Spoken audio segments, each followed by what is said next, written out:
Hey there, Nurse Awesome.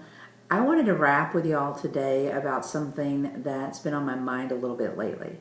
You know, amid first semesters, care plans, and lab values, and all of the things and places, you have to do and be, one of the things that we tend to forget is that first semester is when we're really laying the foundation of our nursing practice. And what I mean by that is, like, not the science about being a nurse. I don't mean about medications and procedures. I mean, what kind of nurse are you going to be? What kind of energy are you going to send out to your patient every single time that you step foot into that room? Your nursing practice reflects your inner landscape. So it's time for you to really think about what's important to you as a nurse. What is it you want your patients to know?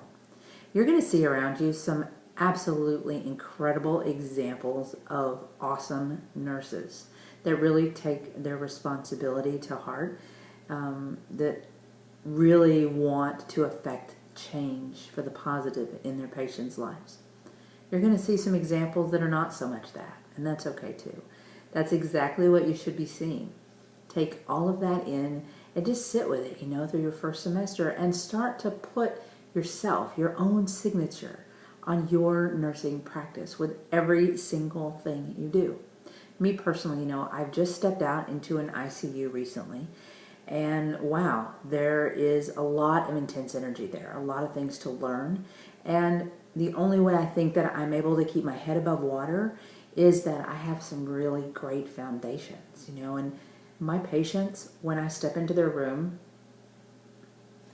wow, they know that I care about them. They know that I'm going to help them reach the next highest version of themselves, no matter what that may be. They know they have my commitment and support for the time that I'm with them, That's one of my foundations. That's what I want my practice to be about.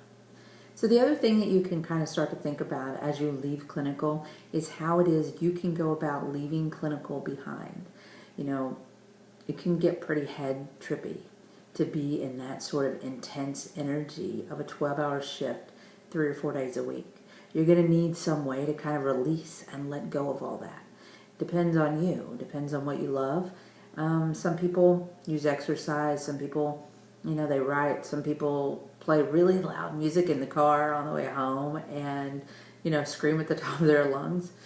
One of the other things that I do as I walk into my house is that I take all my clothes off in the garage. Not only does that keep us safe from germs, but that's sort of just like the switch that I throw in my head that says, okay, now I've entered my sacred space and my job will stay behind. That really works for me. So you guys think about those two things as you build your nursing practice. How are you going to speak to your patients with your heart through every single thing that you do every single day? And how are you going to leave all of that intense energy behind you when you step back into the world of your family and your other life? So, you guys keep being awesome in this first semester. I'll wrap with you again soon. Later, y'all. Peace.